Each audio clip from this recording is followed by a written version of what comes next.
Hey everybody, Stu Smith here going live. Hope you are doing well. We are doing another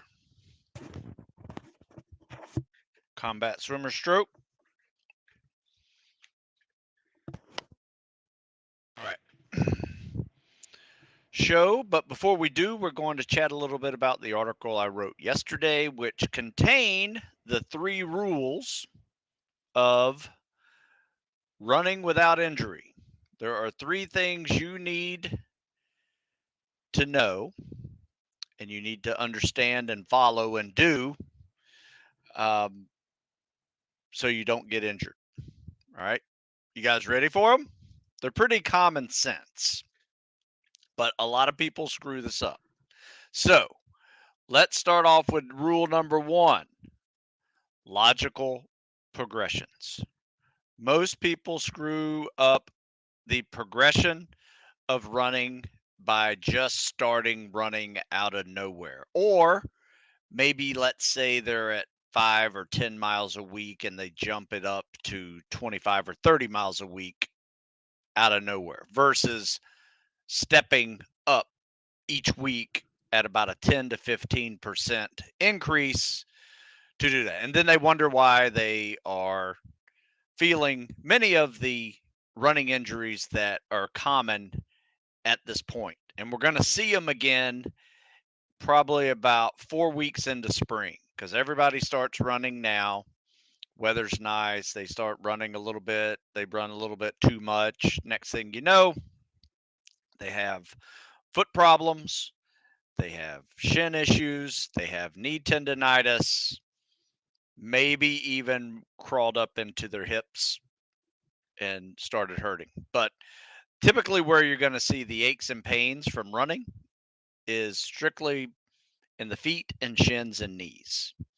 Those are the big 3. But the number 1 rule to avoid that is just don't start off too soon with too much. So, for instance, if you do 0 running, it is fine to probably try to start at 1 mile a day.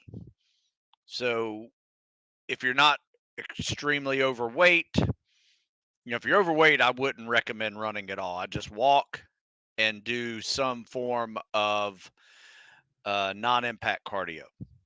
Now, if you're normal body weight, but you do 0 running, 1 mile a day, probably is going to be the zone that is good enough, right? Without hurting you, but also good enough to see some progress. Then each week you increase by 10 to 15%, depending on how you're feeling. So that 1 mile is going to turn into maybe a mile and a quarter, right? I guess that's a little more than 15%, but you see where I'm saying it needs to be a steady increase. It doesn't need to be double. Like you don't need to go from 5 to 10 or 5 to 15 or 5 to 20. That's where people are starting to screw up as well. As they start getting into this, they'll say, oh, that first week was easy, I could probably double that. Don't do it, because typically by that 3rd week you start seeing other injuries besides problems with your feet. You'll start feeling it in the shins. You might even start the beginning of a stress fracture, but you'll definitely feel tendonitis. Could be a runner's knee, which is also known as PFS, patellofemoral syndrome, or it could be an IT band issue, iliotibial band, which is just a long tendon ligament outside the runs from the hip all the way to the bottom of the knee. You feel that one on the outside of the knee. Typically don't feel it in the hips, but you sometimes can. Typically it shows itself on the outside of the knee, and you'll feel it significantly walking downstairs. If you're starting to feel those things, that running is starting to add up on you, and you might want to pull back to running every other day, maybe trying some non-impact cardio on the days in between when you start to feel those flare-ups. But massaging, some gentle some soft foam rolling, not hard foam rolling, has been helpful. Gentle stretching in all areas. But here's the 3 things you got to do. First rule, logical progressions. Second rule is good pair of shoes. And I have an article here that I wrote where I interviewed a collegiate runner, and she's now many years out of college, but she's also a master's runner, runs marathons, things like that. So she knows what she's talking about, and she sells shoes. So she gave us some really good insight on that. Check out the military.com article I just posted in the comment section. Professional explains how to select running shoes. I learned a lot in that interview. Some things I did not know. Like, for instance, this is my running shoe from last year. I ran all spring, summer, and winter with this one. I like this one. This one's a little beat up. I'm probably not going to run on it anymore. I might do yard work with it. But I have a new set that I'm going to try, the Ultras. But something I learned is that every couple of years they make changes to these shoes. So something that may be your perfect shoe may not work for you 2 years from now. Like, I've noticed that in the sense, like, I used to be like a Brooks, like Brooks Beast were my shoes. And then I noticed they started getting bigger, they started getting heavier. They just started making changes, and it just didn't didn't fit right for me. So anyway, you have to play around and find a shoe that you like, and then just be aware that every couple of years they're going to make changes. So make sure those changes don't interfere with your running abilities, because a bad pair of shoes can lead to all the same injuries that I just mentioned above, or before. Then the last one is flexibility, mobility. It is critical, especially in the ankles, but you need mobile hips, which means your calves and your hamstrings and your thighs need to be flexible. Your hips need to be flexible, and mobile. I mean, the muscles around it need to be flexible, and the joints themselves need to be more mobile. In fact, you can help yourself significantly by having more mobile ankles. That's going to help you with swimming with fins, but it's also going to help you with shin splints too. So there's many reasons why we do mobility days, and one of them is loose ankles, so we can swim with a big pair of fins and not be dying, and also it helps loosen up the shins when you have more mobile ankles. So, and tread helps with treading as well. So there you go. That is our introductory discussion. If you guys got any questions about that, that's cool. I do have several videos I want to pull up today and show you guys some of the things we were doing. This is today's, I'll share with you in a minute what we did today. Today we did a mobility day. We did a 500-yard test, did a 5-minute tread, and then we did a drown proofing test as part of our testing week. So as you recall, week 13 of this week, of this winter lift cycle, is a whole bunch of testing. So yesterday we did an upper body test. Today we did a mobility day, followed by all of the swimming tests that we need to do: treading, swimming, drown proofing. And we're going to add in a 4-mile ruck a little bit later in the afternoon, just to see how our rucking times look. So it's a little more of a cardio day, a little bit of load bearing too with the ruck. And then tomorrow will be a leg day test. So let's see. Flavio talks about bought your cows and cardio ebook yesterday. I would like to know if I should perform the exercises in there doing fast reps or normal reps. That's a really good question. It really does depend on where you are on your training cycle. If you're fairly new to calisthenics, I would slow it down a little bit and just work on perfect form. However, once you've kind of built some foundation with this calisthenics training, you can start making them faster, adding speed to your repetitions, especially if you're preparing for timed calisthenics tests, 1 minute tests, 2 minute tests. Believe it or not, there's even 3 minute tests out there, which really suck. You know, 3 minute push ups and sit ups test is not fun. You got to train even harder for that. Right? It's talk about muscle stamina and pacing. It's very important. Um, but yeah, that's how I would do it. And thanks for your purchase there. It will be helpful, I promise you. All right, let's see. Morning, Stu. Got your Swick workout guide. Have my PST in a couple hours here. Feeling more comfortable about performance than I did a month ago. Good. Hey, man, that's awesome. Hey, just remember, use that swim as your warm up. Don't blow it out. Right. If you notice, every swim workout pretty much starts with a 500-yard swim, especially if you're adding a lot of 50-50s in there. Because you really want to physically and psychologically make that swim be your warm up for the rest of the test.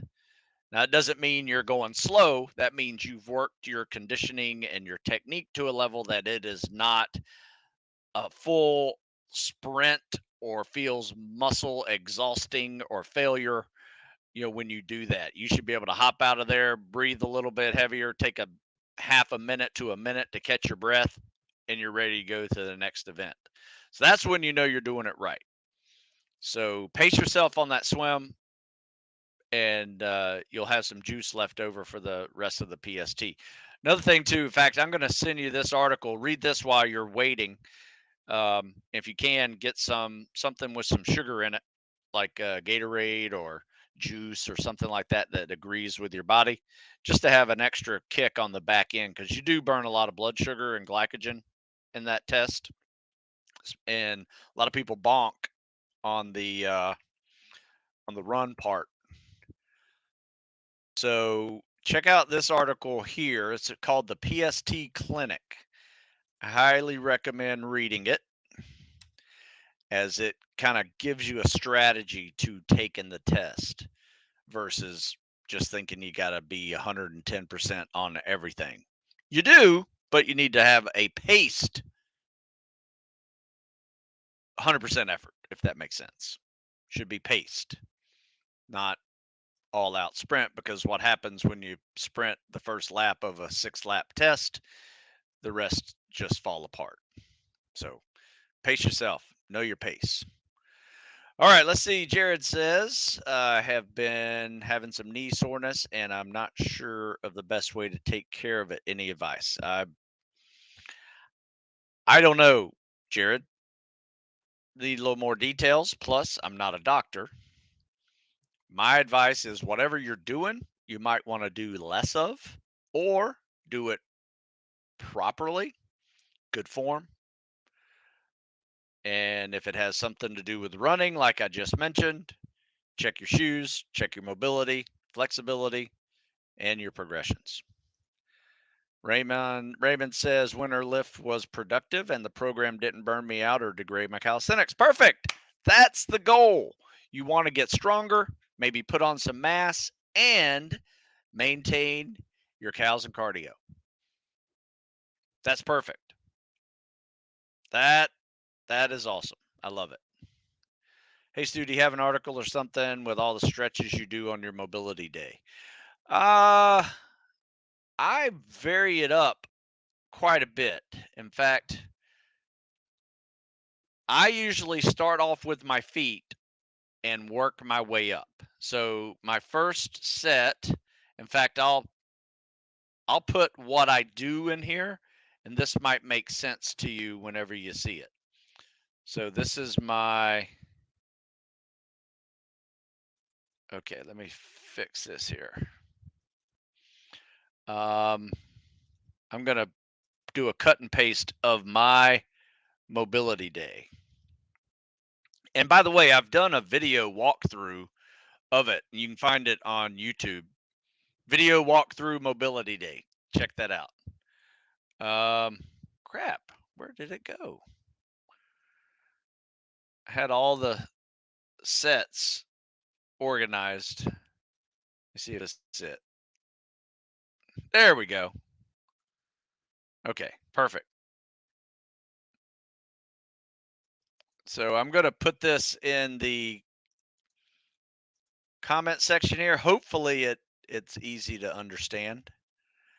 So you swim, bike, or elliptical or row for 5 minutes, and you follow it with a foam roller or stretch for 5 minutes, and the combo of stretches during the foam rolling section is right there. So maybe that came out all right. And there, I do have a link to several static stretches that I'll put in the comment section here as well. It's a PDF file, and if you have any of my books, I have a big stretching section in my books as well. But this is a pretty decent PDF of all my static stretches.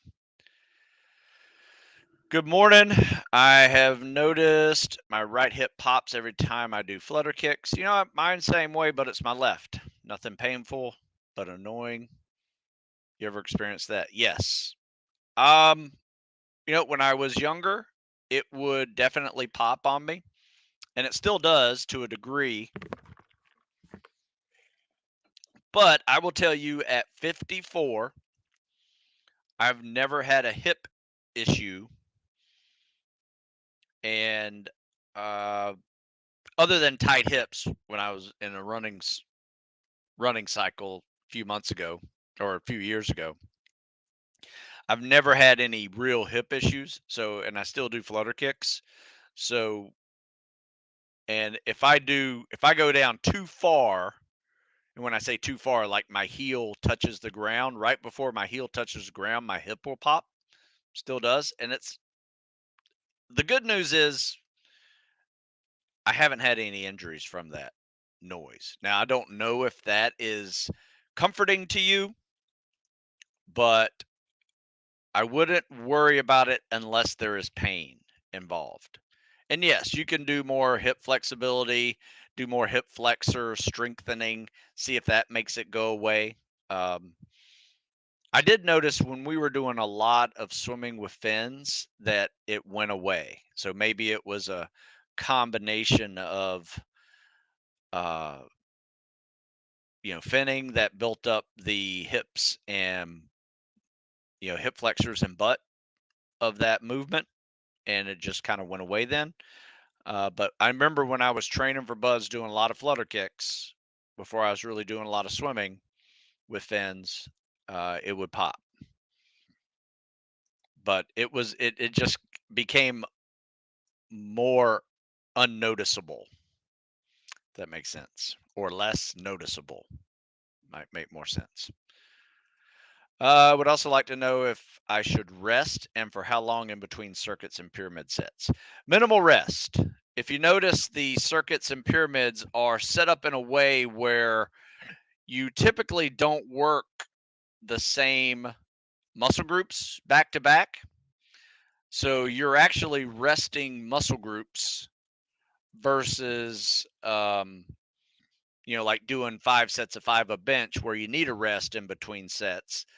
The calisthenics has you doing pull-ups and then push-ups and then abs and maybe dips.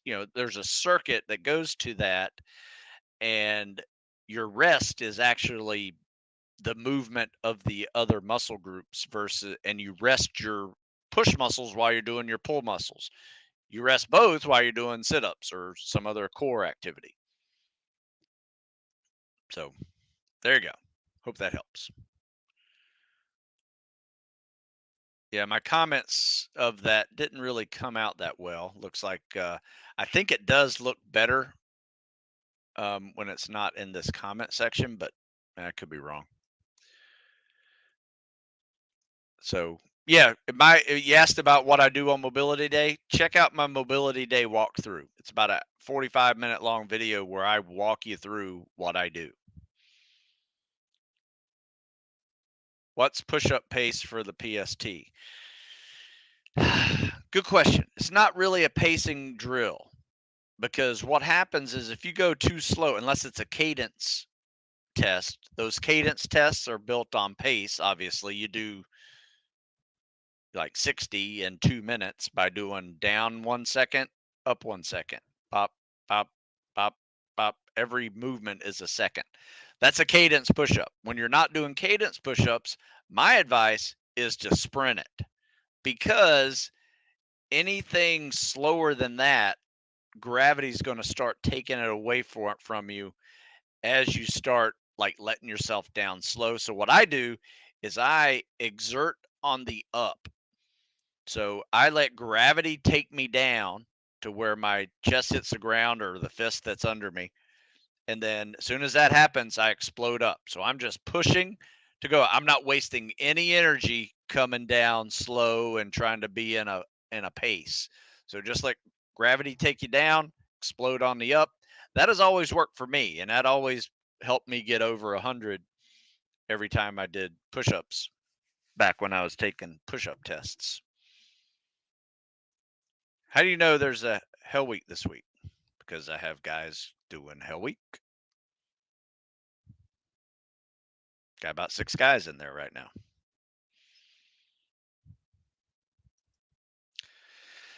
In fact, it's day 2 of Hell Week. And if you went to sleep last night, just know there's a group of people that did not go to sleep last night, and they just kept on crushing. So one of my buddies that you have trained as boot camp right now, he wanted me to ask you some prison workouts so he could stay fit during night watch and on his breaks. You know, unfortunately, there's not a whole lot you can do other than push-ups, squats, sit-ups, flutter kicks, lunges, and you just do them when you can and how many as you can. My suggestion would be to do an upper body day and a lower body day.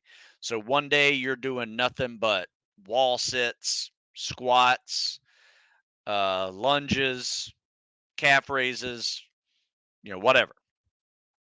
And the other day you're doing push-ups, sit-ups, flutter kicks, plank poses,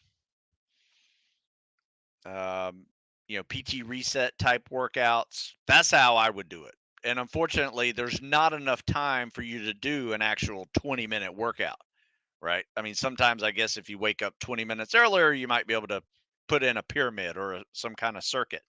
But the best way to do it is just accumulate reps all day long. So if you're in a classroom, and a lot of times they'll tell you to, if you feel like you're going to fall asleep, go stand up in the back of the room. That was a great time to do like squats and lunges, or, like lean up against the wall and do a little wall sit.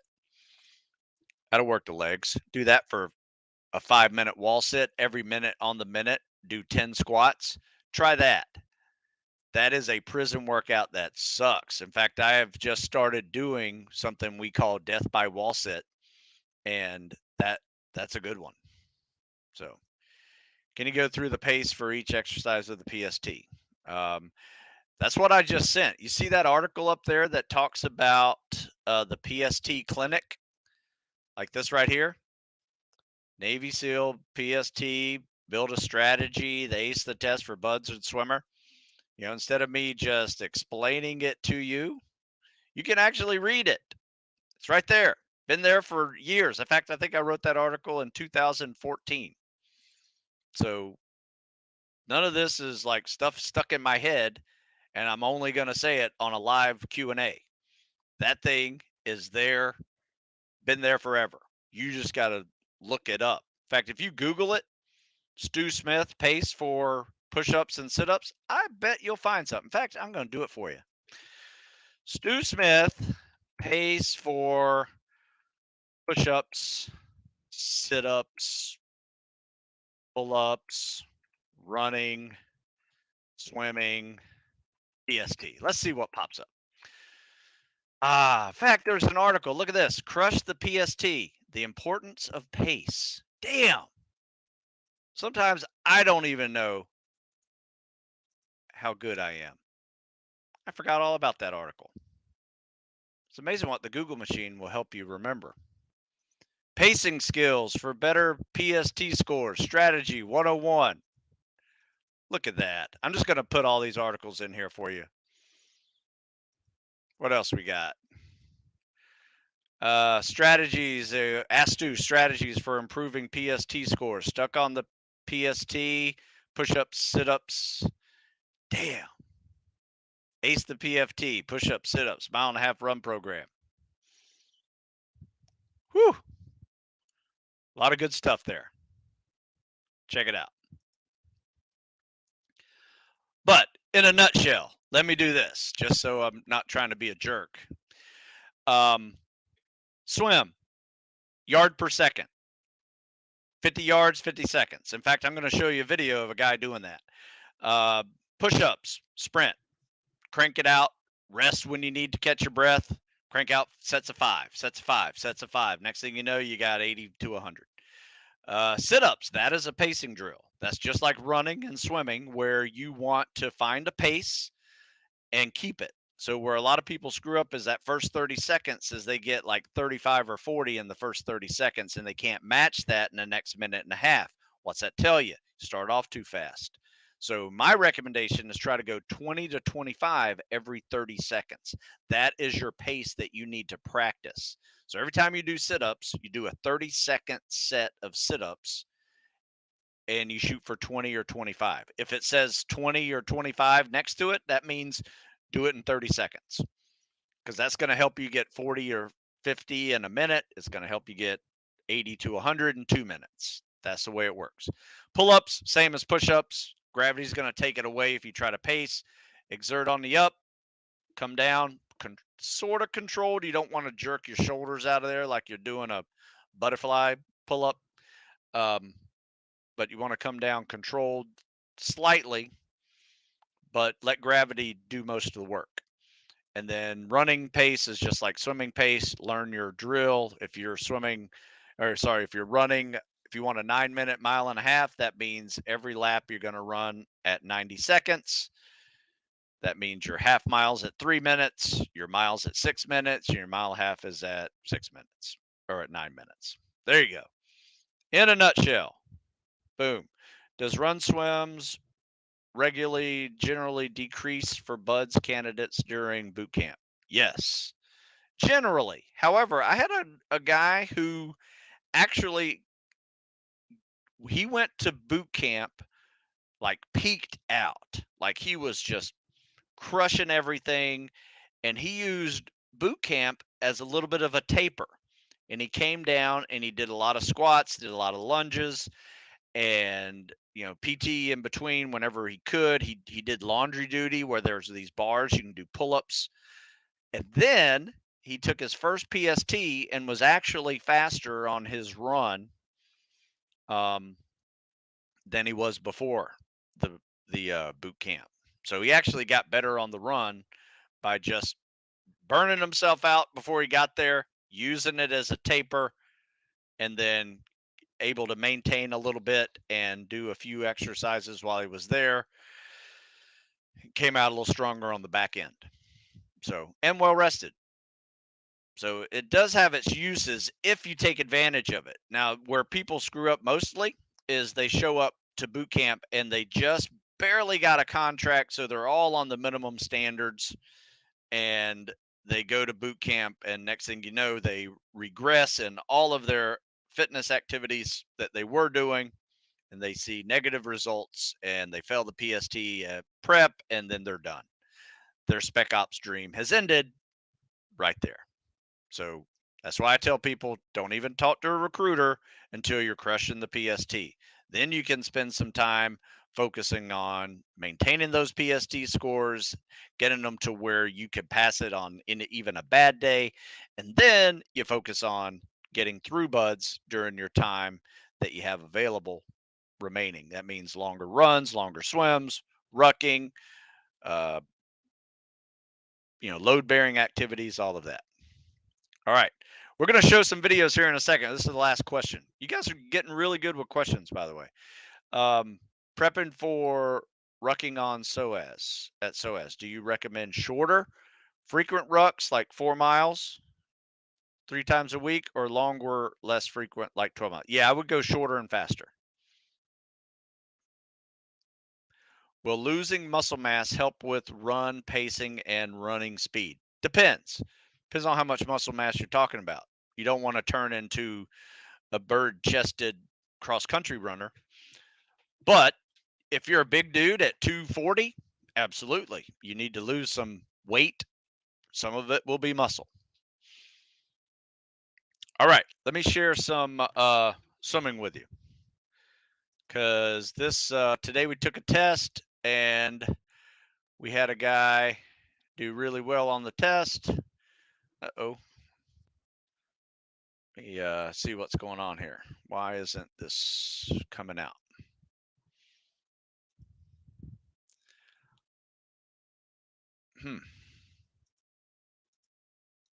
All right, here we go. So I am going to share this swim here.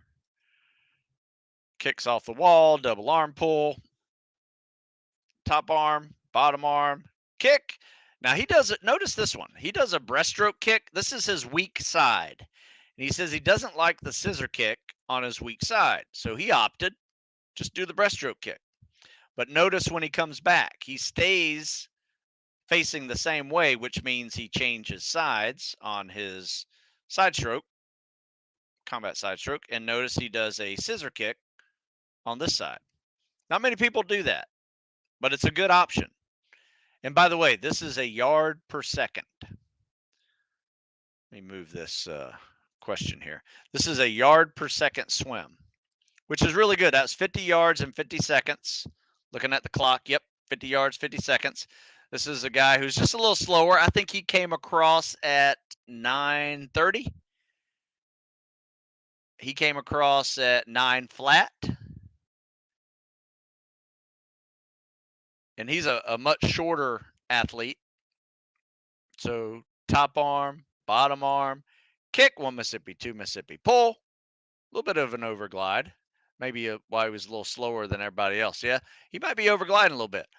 1 Mississippi, 2 Mississippi, 3 Mississippi, pull. Yeah, usually I don't try to say that third Mississippi on these glides. I try to pull on 3 versus saying that third Mississippi or even counting to 4. So let's see what it looks like.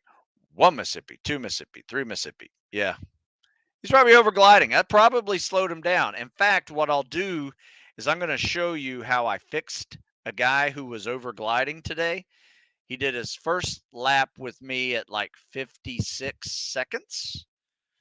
And then he did his second lap with me once we just fixed his glide by not overgliding.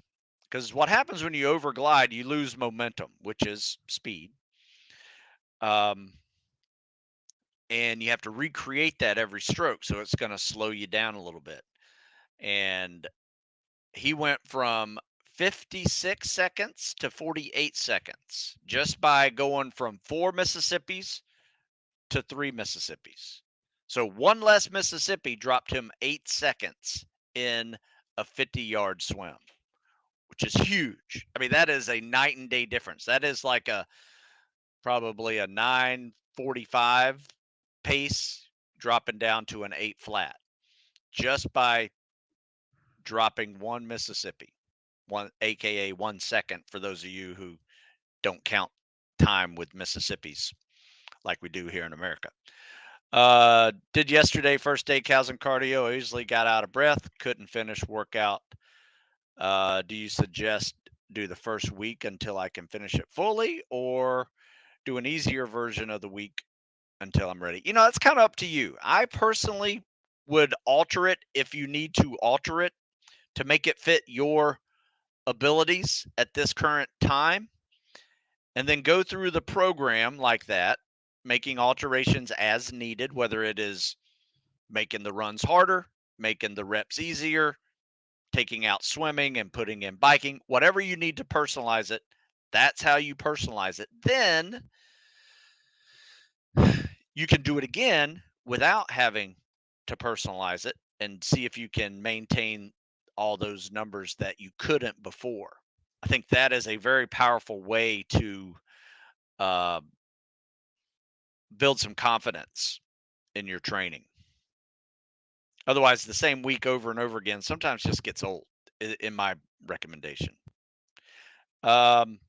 Have you ever done a marathon? One, and I swore I'd never do it again. Primarily just bored. Do you recommend one to be able to run one before going to something like Buds? I do not. I don't think it's necessary. However, it's a good mental test. I mean, for me, it was really getting over boredom mentally. My body didn't break. I was well fueled. I wasn't trying to break any records, but I did learn something in that run is that I was just trying to survive and finish, whereas people who were passing me were trying to, um, beat their latest score, their previous score, beat their, have a new PR and that was a different mindset that I realized I needed to do in my training. I didn't have to do it with another marathon. I just did it with everything else. So that's where I came up with the saying, train to compete, not just survive, because I was in survival mode during that run and I needed to be in compete mode and try to hit something on my own that was a personal record for me or beat somebody, that's competing with me. That was the mindset I brought into Hell Week and Buds itself. So, in fact, I started saying, compete. It's time to compete. That's kind of like my little go-to phrase. So that was the mindset. Compete mode. Pays to be a winner. They'll say it over and over again because it really does. Let me show another video. In fact, I'll share that video with you that I was just mentioning about the fast and slow guy. Let me see which one's which. I have, oh, it's funny. Megabytes now telling me the seconds. Basically, in one of my phone videos, a 47 megabyte is about a 47-second video. 55 megabyte is about 55, 56. So let's do this. Let's show the slow one first and what he did wrong.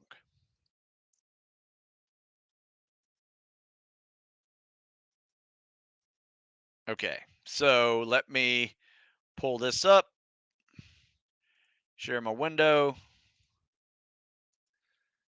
So this is my phone video here. All right, so kicks off the wall, pants come down. That's all right, that happens. All right, so top arm, bottom arm, kick and glide. So what I caught him on here was not only was he over gliding, but notice this glide position. If I can see your ear, your glide position is not that streamlined. His head's up, his arms are kind of down. So instead of being, you guys can see this, instead of being here, he's kind of here. And when he's faced that down position, he's actually swimming down, almost like a dive plane. Every time he's gliding, he's getting sinking towards the bottom. So that is what you don't want to happen. So we fixed him on two things. One, the streamline position got it.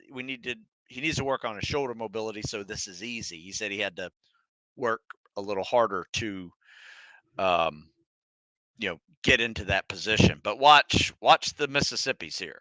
Top arm, bottom arm, one Mississippi, two Mississippi, three Mississippi, four Mississippi. Right? I shouldn't be able to say one Mississippi, two Mississippi, pull. So see that? Like he has taken another second. And this is another thing I don't like too. And he did it even on his fast one, is he starts dolphin kicking like right off the wall. Just kick off the wall, keep your feet together. You don't need to dolphin kick until you are ready to double arm pull. In fact, I usually do a little dolphin kick right before the double arm pull versus like interfere with my kick off the wall and do this. So he's already at 50 seconds right now, 54, 55, 56, 57. Woo. Yeah. So that's not great. So now let me show you with just about a 15-second explanation of his what he was doing right. I think this is it. Yeah, this is him. Started on the other side this time. So we'll get him off the wall when you guys get into it. I'll answer your questions here in a minute. But check out this. This is his corrected stroke that worked really well. All right, you guys ready? So look at the timer down here. It says 2 seconds. We might not be able to see that. And over here it says 47 seconds. So kicks off the wall. Less of that dolphin kick. That was better. So top arm, but already he's faster. You can tell. Look at the streamline. How that made a difference off the wall. Made a huge difference. Look at this glide. It's so much faster. 1 Mississippi, 2 Mississippi. Pull. Look at that. Right on time. All he needed was take away one of those Mississippis. Good turnaround. Now this is where he screwed up. He started dolphin kick. I hate that. Just kick off the wall. One dolphin kick. That slows you down a little bit too much. A little bit better on the streamline. Still looking up. There you go. That's looking down. Nice. I like that. Top arm, bottom arm. 1 Mississippi, 2 Mississippi. Pull. There you go. And he came across right there. 48 seconds. Nice. Love it. Now that's all timing right there. Let me stop sharing screens.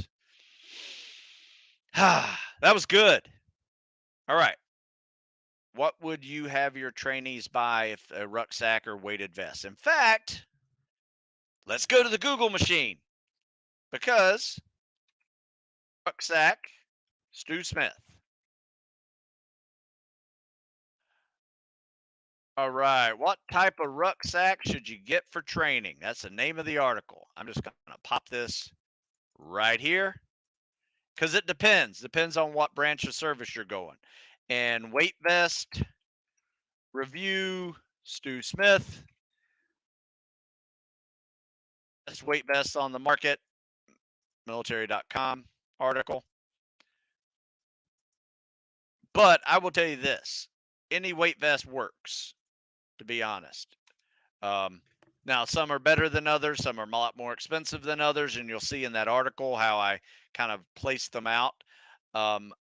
My first recommendation for rucking or a weight vest location is eBay or Facebook, whatever it's called, Facebook shopping or Facebook local shopping. I don't know what's called.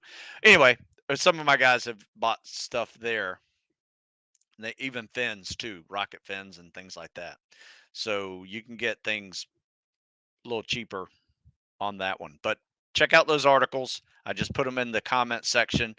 That should give you some ideas on what you need, depending on what branch of service you're in, because branches of service use different rucks.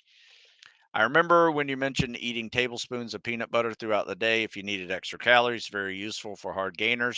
Do you have any other calorie dense snacks? Um, Anything in the nut world. I mean, almonds, macadamia nuts, those are a little expensive, but whew, full of calories. Guacamole. Um, so those are very high calorie foods. And proteins like steak and chicken, fish. Those are also good. Some rices and pastas are really good. I like quinoa.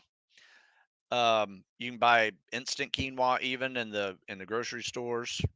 I usually mix a brown rice with quinoa, put it in chicken, and now I have chicken and rice quinoa. That's a good dense lunch that I'm gonna have right after this probably because I'm hungry. I missed breakfast. Hey Stu, have you had any trouble with my transition? Oh, having trouble with my transition on the run to PST. Swim is 9:15. Push solid. Failed at a 10:35. Standalone mile, but I can't seem to hold it. Planning on running your cows and cardio, but was curious if you had any other suggestions. Well, My recommendation would be to, with those PT scores, you don't need cows and cardio. I think you probably could go right into like Navy SEAL PST phase 2 and 3. It's a little harder workout. I think given your scores, they're pretty solid. Navy SEAL phase 2 and 3's probably right up your alley. But there is an article I wrote, when your run is worse after cows and cardio than not. Uh, Let me put it in here. Run worse after pull-ups, Stu Smith. Here's an article. Here's the title of it. Is your run always worse after push-ups, pull-ups, sit-ups events of the PT test? Learn how to transition. And this just teaches you how to transition. Really good article. And it will definitely, once you learn how to use those 10 minutes in between the last pull up and your first step of your run, you will learn um, that it is very similar to running fresh. As long as you get some blood sugar in there, get some sugar, in there if you need it. But also, you want all the blood that's caught up in your upper body down to your legs. And you do that by actually jogging a little bit, not running fast, just jogging, shaking out your arms, and then spend, for the first 5 minutes, do that. Just shake out your arms and jog. That's going to make the heart pump blood down to your legs. Then you stretch your legs and get ready to run, and you're solid. Works really well. And it's really very similar to any transition in a multi sport event like triathlons. What is it that the swimmers, when you coming out of the swim, your last couple of 100 yards, you start like motorboating your feet a little bit more, just get some blood down there because you're about to hop on a bike, right? And whenever you're on that bike and you're about to hop on to the run, lower the gears, change the cadence a little bit. So now you're pumping some blood down there and just changing the cadence a little bit of your bike to get ready for the run. So you can utilize that transition process, especially during the 10-minute transitions that you have in between every other events. So hope that makes sense. But read that article, it's a really good one. Ever known anyone who passed buds without specifically training for it? Just went gym, ran, played sports as usual. Not really. I mean, here's the thing.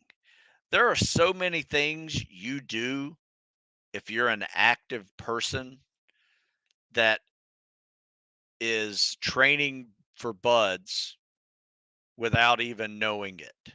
So, for instance, even though football wasn't the best sport for me to be joining the military because it really meant my running and swimming sucked, it made me tougher in a way where, you're doing two a days and um,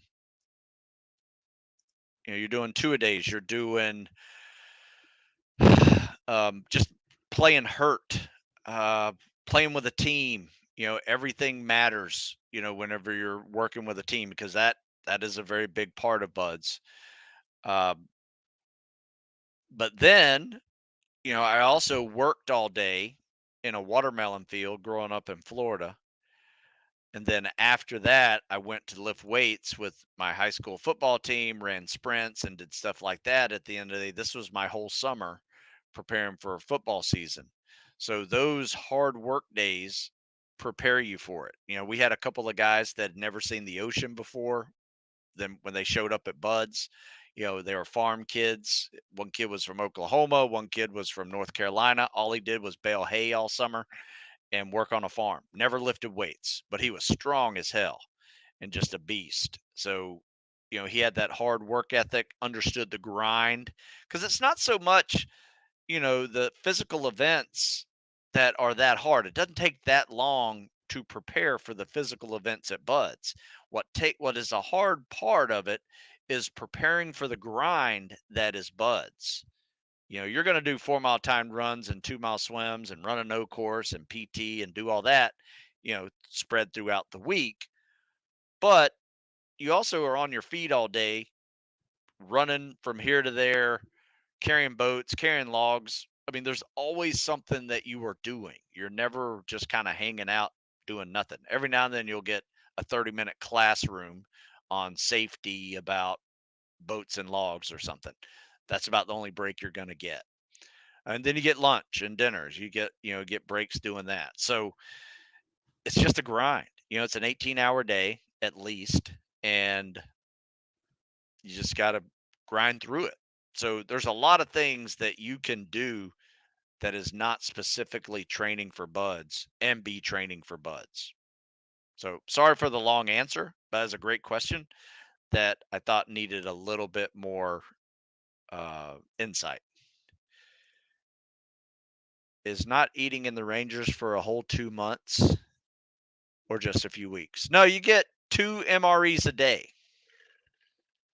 I'm not sure where you heard that. They do eat. You get 2 MREs a day, which your body probably needs 4 when you're rucking 20 hours a day or on your feet all day. Which book would you recommend for buds candidate working on their 4 mile time distance runs? Any one of them. I mean, there's 4 mile timed runs in all of them. I would say phase one is going to be a little more geared towards um, the Navy SEAL phase one is going to be a little more geared towards mile and a halfs. But uh, let's see. Now I don't have any copies of it, but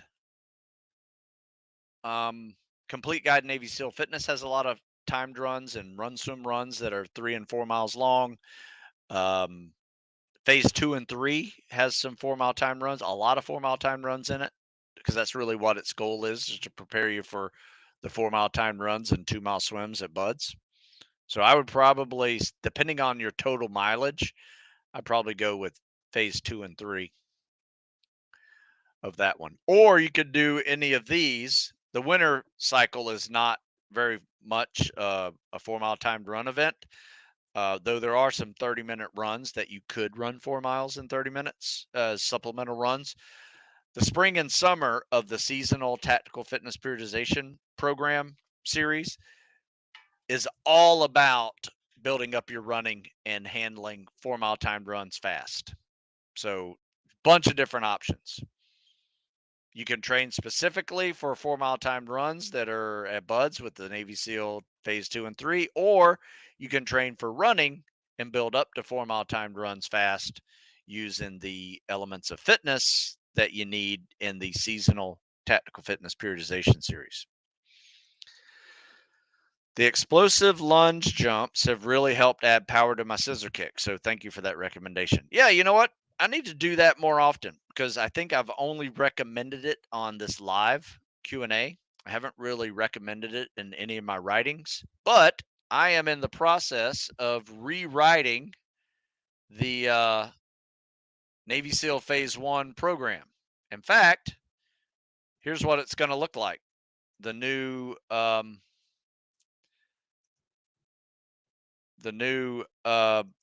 phase one is going to look like this. And I'm going to have a new phase 2, 3 that's going to be focused on getting through buds.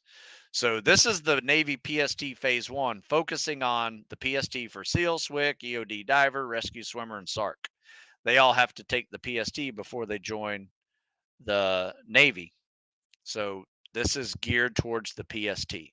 Now, phase 2 and 3 is going to be a new one.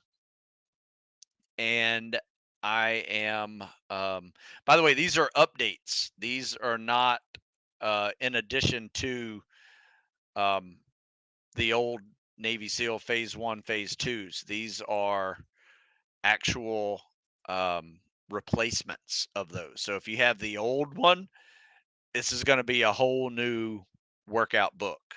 So you'll have two workouts. And when I say the old one, it's just different.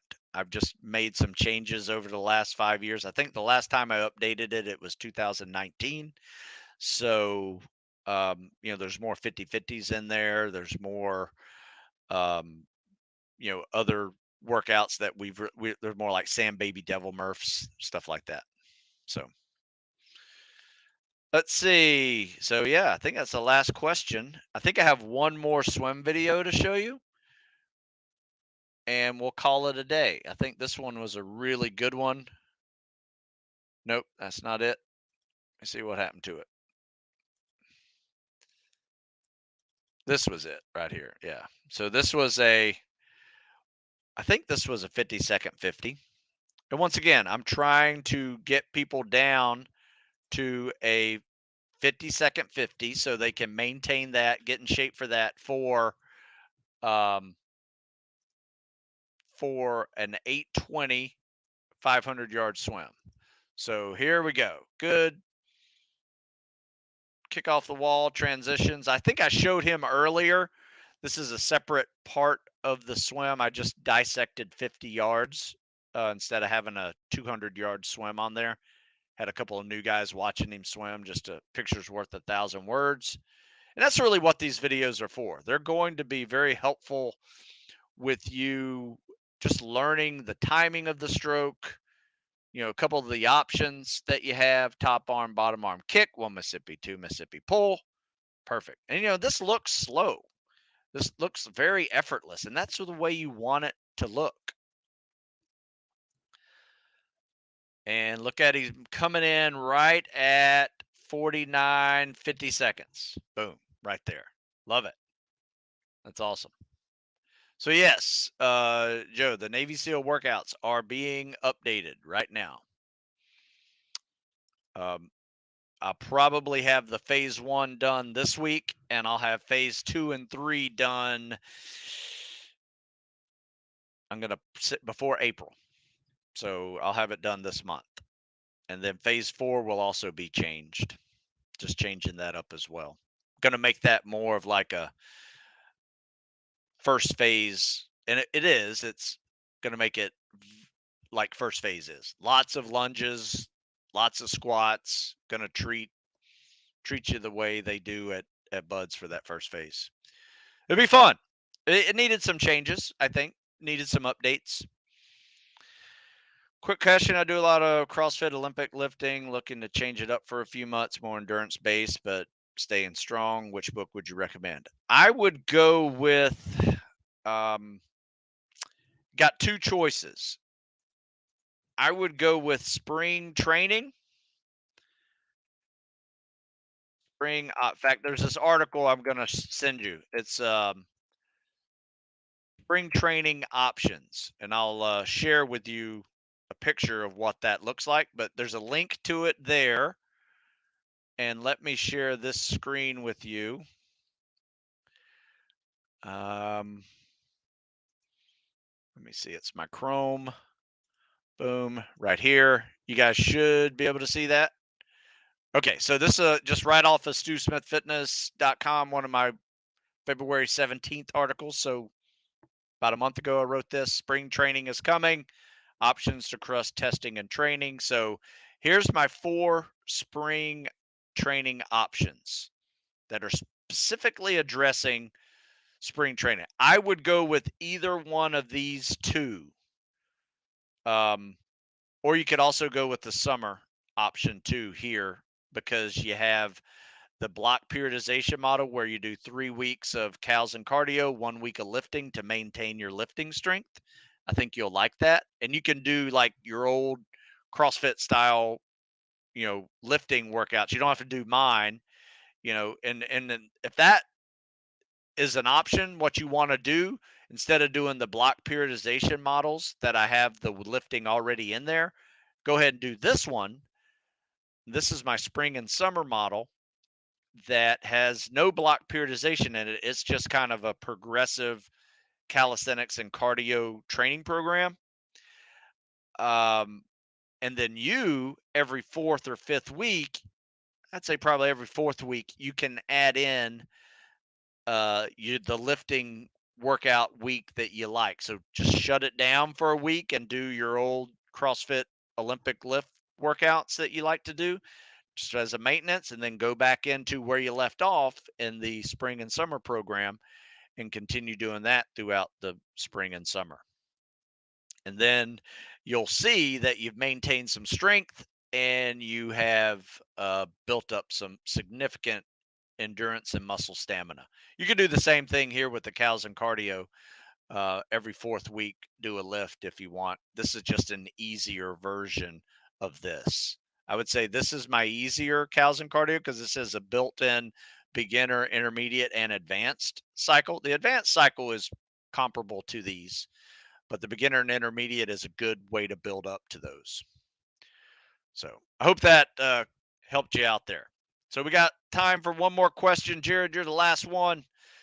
Been able to hold 5 or 6 strokes for 50 yards. Yeah, so 25, right, per length, I'm assuming.